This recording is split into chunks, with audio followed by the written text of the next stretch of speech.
Good morning. Thank you for joining me today.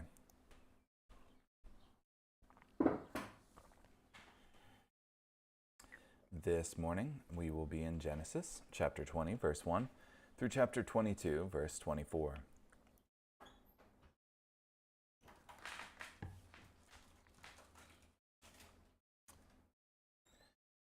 Abraham journeyed from there to the Negev region and settled between Kadesh and Shur while he lived as a temporary resident in Gerar.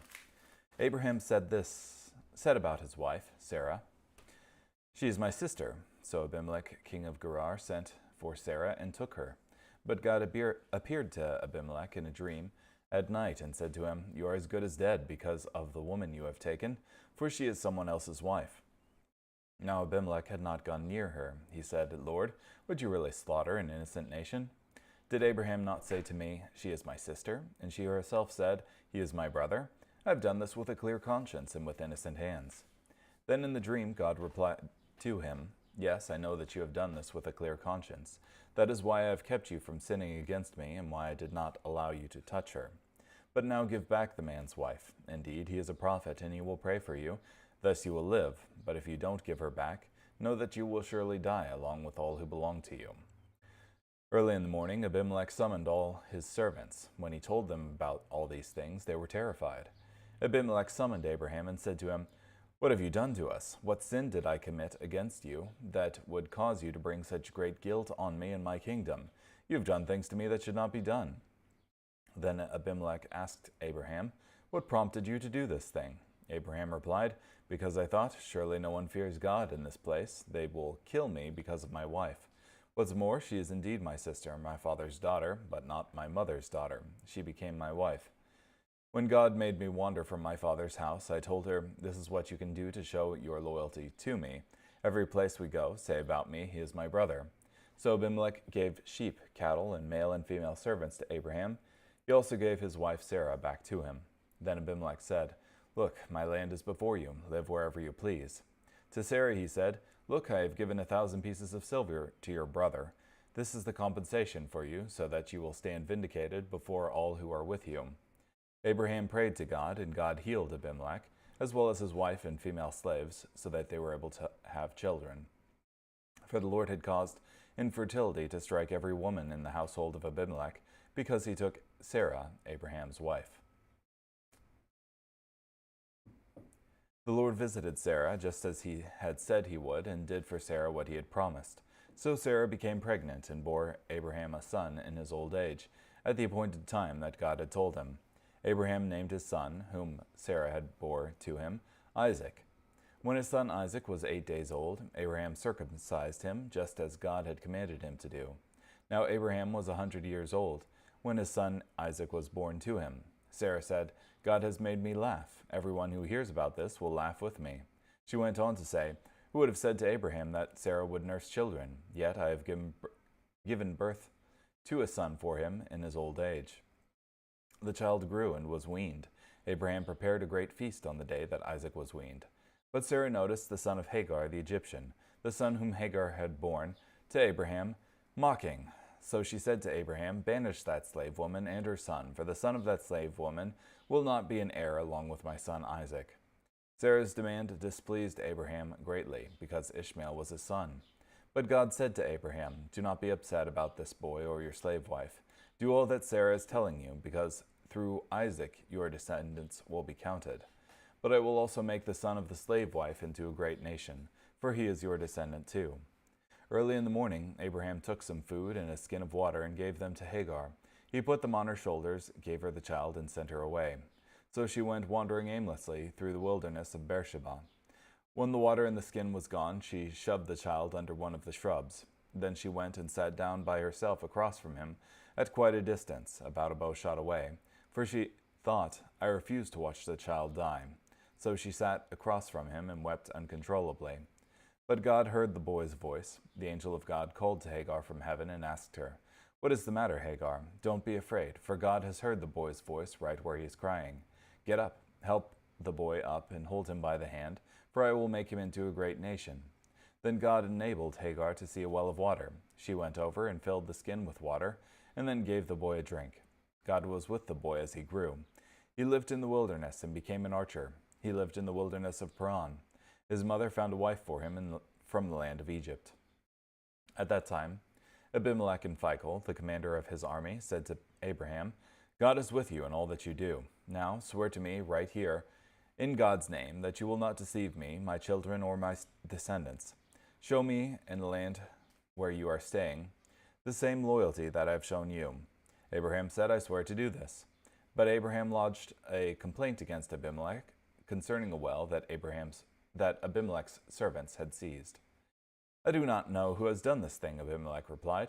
Moreover, you did not tell me. I did not hear about it until today. Abraham took some sheep and cattle and gave them to Abimelech. The two of them made a treaty. Then Abraham set 7 ewe lambs apart from the flock by themselves. Abimelech asked Abraham, What is the meaning of these 7 ewe lambs that you have set apart? He replied, You must take these 7 ewe lambs from my hand as legal proof that I dug this well. That is why he named that place Beersheba, because the two of them swore an oath there. So they made a treaty at Beersheba. Then Abimelech and Phicol, the commander of his army, returned to the land of the Philistines. Abraham planted a tamarisk tree in Beersheba. There he worshipped the Lord, the eternal God. So Abraham stayed in the land of the Philistines for quite some time. Sometime after these things, God tested Abraham. He said to him, Abraham. Here I am, Abraham replied. God said, Take your son, your only son, whom you love, Isaac, and go to the land of Moriah. Offer him up there as a burnt offering on one of the mountains which I will indicate to you. Early in the morning, Abraham got up and saddled his donkey. He took 2 of his young servants with him, along with his son Isaac. When he had cut the wood for the burnt offering, he started out for the place God had spoken to him about. On the 3rd day, Abraham caught sight of the place in the distance. So he said to his servants, You two stay here with the donkey, while the boy and I go up there. We will worship and then return to you. Abraham took the wood for the burnt offering and put it on his son Isaac. Then he took the fire and the knife in his hand, and the two of them walked on together. Isaac said to his father Abraham, My father, what is it, my son? He replied, Here is the fire and the wood, Isaac said, but where is the lamb for the burnt offering? God will provide for himself the lamb for the burnt offering, my son. Abraham replied. The two of them continued on together.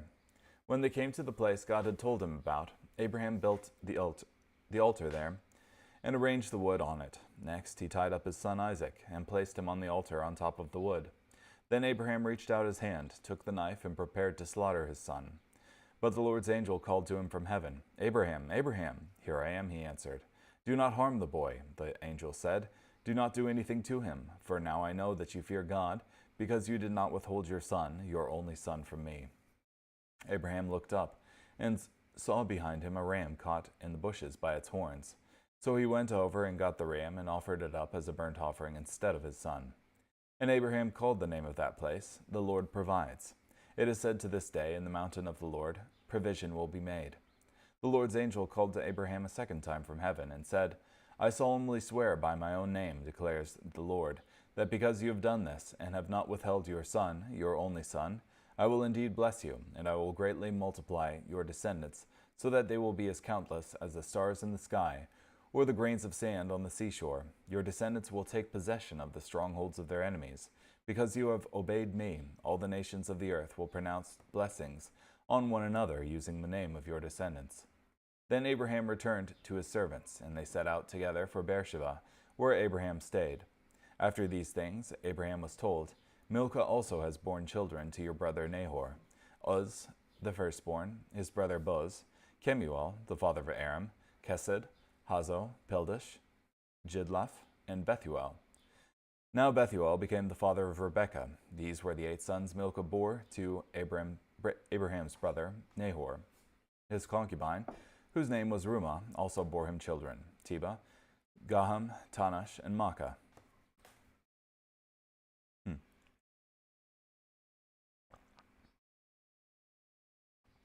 Pretty huge chunk here.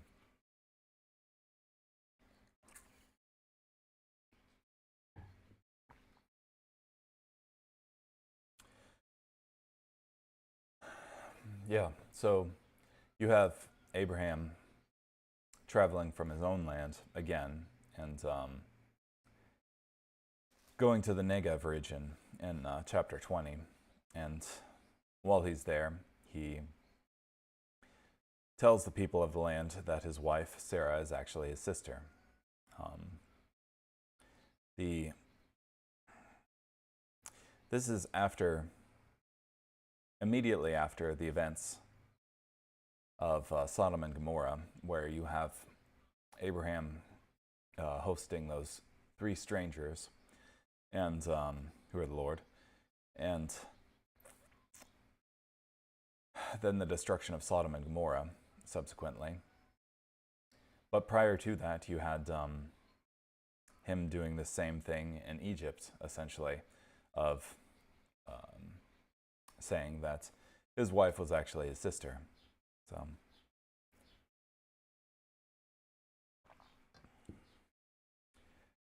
yeah, and rather than trust God and stay in the land that the Lord God had told him to stay in, he again wanders.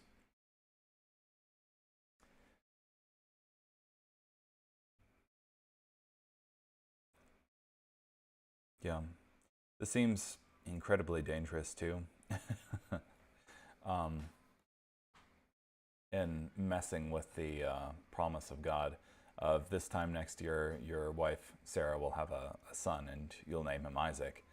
And during the same time, you have the possibility of Abimelech laying with Abraham's wife. So, yeah.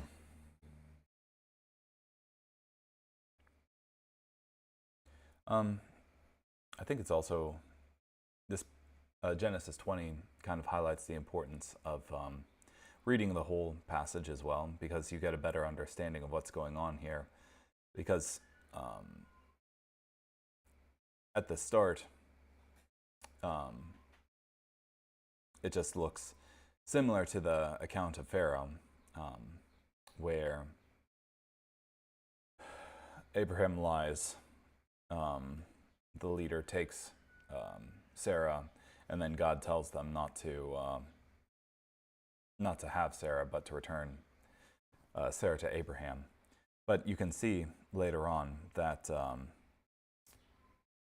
God had struck Abimelech with some sort of illness, as well as his wife and female slaves with infertility.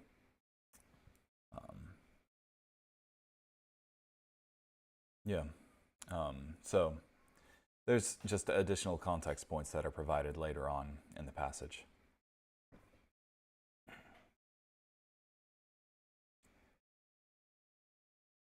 Yeah, and then you have in 21, Sarah bearing a son who she named Isaac, according to the word of the Lord.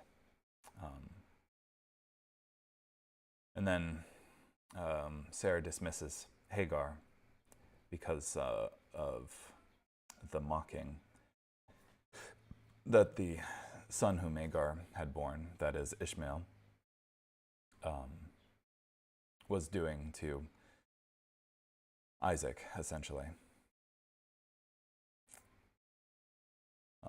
But God watches out for Hagar and Ishmael in the desert and provides water for them there. And he ends up living in the wilderness of Paran. And then you have this Abimelech, whom we had met in chapter 20, coming to Abraham with the commander of his army, which certainly shows, if not hostility, the willingness to use force,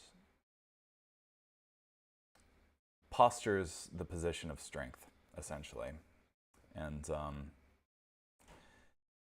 makes Abraham swear a peace treaty, and there's some dispute about a well there. Then you have a really interesting chapter, which is the binding of Isaac here, where God tests Abraham by saying, "Take your son, your only son, whom you love, Isaac, and go to the land of Moriah and offer him up there as a burnt offering on one of the mountains which I will indicate to you." Now, I think Hebrews is really helpful in understanding this whole passage, in that it says that the faith of Abraham was so great that he expected to, if nothing else, receive Isaac back from the dead. And in a way he did. And you can see hints of that throughout the text, where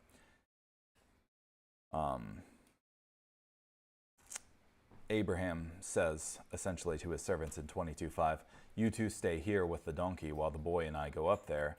We will worship and then return to you," indicating that he thought both of them would return.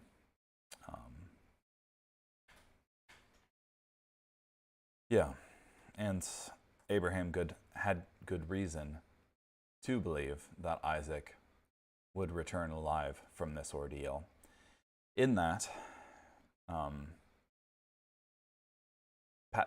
in chapters before, God had promised Abraham that through Isaac his descendants would be named. In 21:12, "Do all that Sarah is telling you, because through Isaac your descendants will be counted." So, without Isaac being alive, he wouldn't be able to count his descendants through him. So, God has essentially promised that Isaac will make it through this ordeal.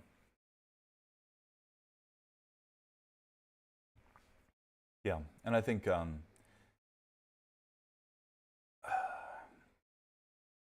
it's helpful to view this through the lens of the culture and time, and we have this lens of the entirety of Scripture being revealed to us, so we know the character of God better. But as it stands, Abraham doesn't necessarily know the character of God. What he knows is the cultures around him, these cultures who are offering their children up as burnt offerings to their gods, and that being a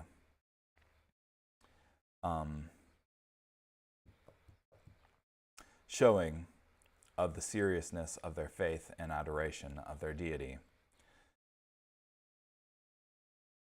So, as a show of faith, Abraham is called to offer his own son up.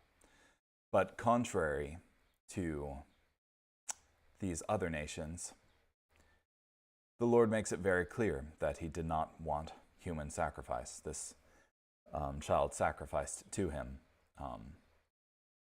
but also made it clear that Abraham was no less lacking in ardor and love of his God than all of these pagan cultures. So, yeah.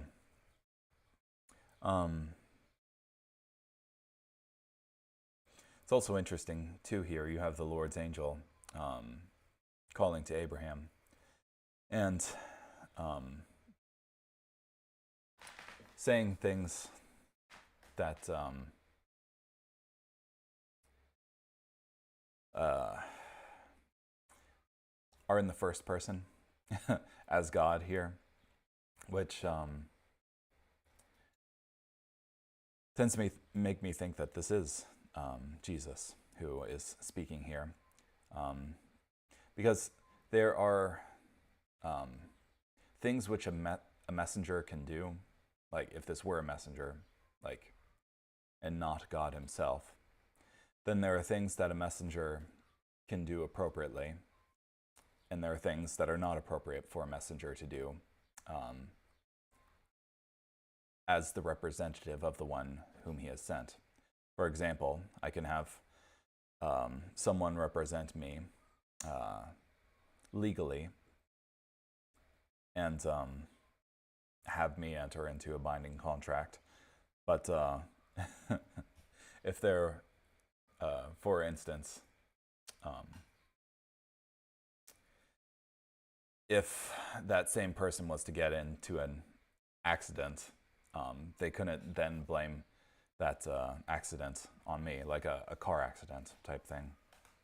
So there are some things that are appropriate there and some things that are not. And this messenger here solemnly swears by his own name, decrees the Lord. So, yeah.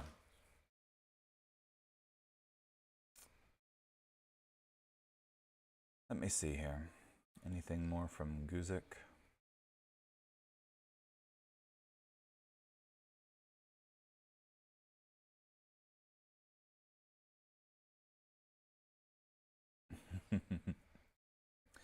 Abimelech took sheep, oxen, and male and female servants and gave them to Abraham. In showing such generosity to Abraham, Abimelech was essentially heaping coals of fire on Abraham's head. This was somewhat backwards. Abraham should have given gifts to Abimelech because Abraham was in the wrong. Also, it's interesting to see that Abraham accepted these gifts when he had refused gifts from a pagan king previously, because he wanted no one to think a man had made him rich. Here, because of Abraham's compromise, he found it hard to reclaim the same high moral ground.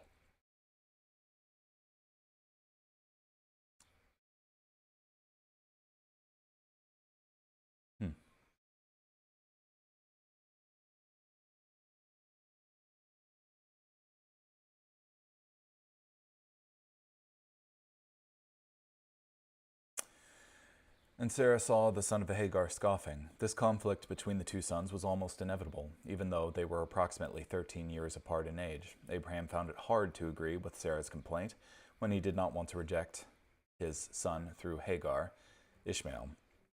Notice the conflict came from Ishmael unto Isaac. Ishmael was the one scoffing at Isaac. In Galatians 4:22 through 29, the Apostle Paul used this conflict as an illustration of the conflict between those born of the promise and those born of the flesh.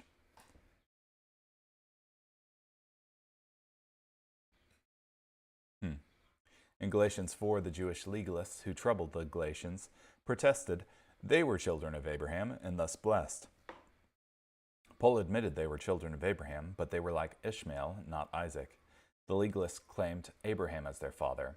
Paul asked who was their mother, Hagar or Sarah.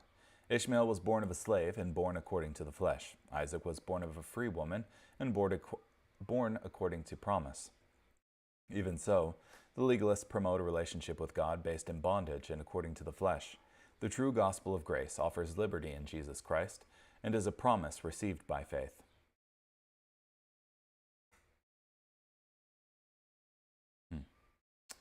Even as Ishmael and his descendants have persecuted Isaac and his descendants, we should not be surprised that the modern-day people who follow God, yet in reliance upon human strength and wisdom, do in fact persecute those who follow God in faith through the promise.